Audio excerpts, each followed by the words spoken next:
3 kuasa perkataan. Yang pertama, menentukan kehidupan kita di bumi.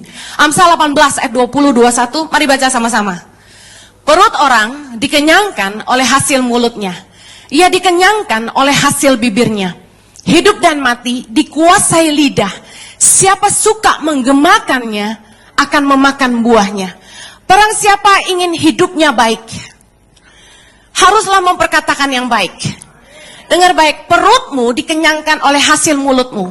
Saya buktikan ayat ini benar. Saudara, kita bisa punya produk sebagus apapun, tapi kalau kita tidak mampu memasarkannya, sales kita tidak pintar menjelaskan produk yang kita jual, ada nggak yang beli barang kita? Kuasa omongan itu luar biasa.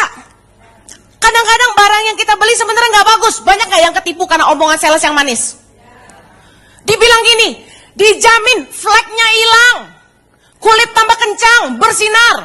Saudara, udah berapa banyak produk kecantikan yang kita beli, muka kita nggak tambah baik. Kita termakan omongan manis gombalnya sang sales.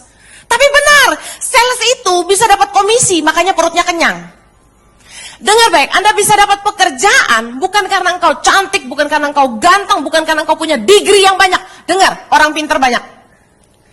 Tapi yang menentukan Anda diterima di sebuah perusahaan adalah proses interview. Hasil wawancara, jawaban yang engkau berikan, kalau mampu meyakinkan pihak HRD, Anda diterima bekerja. Betul? Nah, kadang-kadang kegedean ngomong daripada kemampuan. Begitu di interview, meyakinkan, luar biasa. Tapi sekali kerja, nggak bisa apa-apa. Tapi kita udah tertipu sama omongan orang. Betul sangat ayat ini. Perut orang dikenyangkan oleh hasil mulutnya. Amin.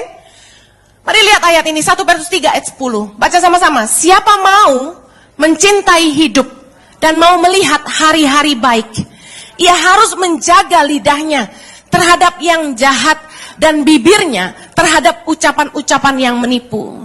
Dengar baik, kepercayaan tidak bisa dibeli. Tapi kalau perkataan mulutmu bisa dipercaya orang, itu adalah sesuatu yang paling mahal, yang lebih daripada uang.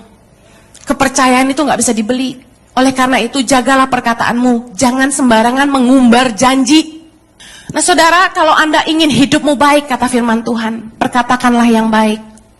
Mertua-mertua mau disayang sama menantu, mau disayang anak, mau disayang cucu, perkataanmu harus baik. Banyak keluarga yang tidak bahagia. Kenapa? Karena pasangannya mulutnya tidak baik. Mari lihat ayat ini dan hidupilah. Jaga kata-katamu supaya engkau punya hidup yang baik. Katakan amin. Yang kedua, kuasa perkataan menentukan kehidupan kita di kekekalan. Baca sama-sama Matius 12. Tetapi aku berkata kepadamu, setiap kata sia-sia yang diucapkan orang harus dipertanggungjawabkannya pada hari penghakiman. Karena menurut ucapanmu, engkau akan dibenarkan. Dan menurut ucapanmu pula, engkau akan dihukum. Ternyata ketika kita ada di depan tahta penghakiman nanti, apa yang pernah kita ucapkan di mulut kepada orang, harus kita pertanggungjawabkan kepada Tuhan. Ketika saya baca ayat ini, timbul kengerian. Kenapa? Berapa banyak perkataan sia-sia yang sudah kita ucapkan selama hidup. Ketika saya baca ayat ini, saya mulai mengerti bahwa amal bakti, amal baik, taburan kita, pelayanan kita, puasa kita, ibadah kita yang kita pikir rajin doa, rajin baca firman itu, menjadi tidak ada artinya kalau kita tidak menjaga lidah. Lihat ayat ini, Yakobus 1 ayat 26, baca sama-sama.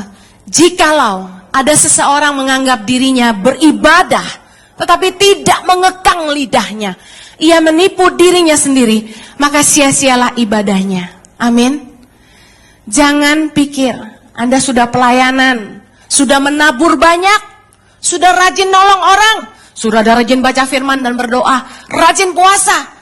Tapi kalau Anda tidak jaga lidah, saya mau bilang ibadahmu sia-sia.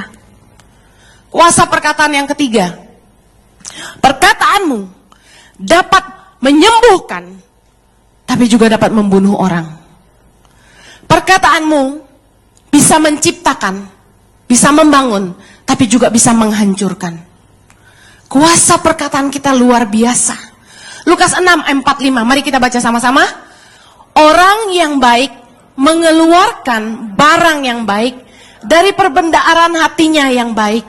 Dan orang yang jahat mengeluarkan perbendaharaan yang jahat dari, barang yang jahat dari perbendaharaan yang jahat. Karena yang diucapkan mulutnya meluap dari,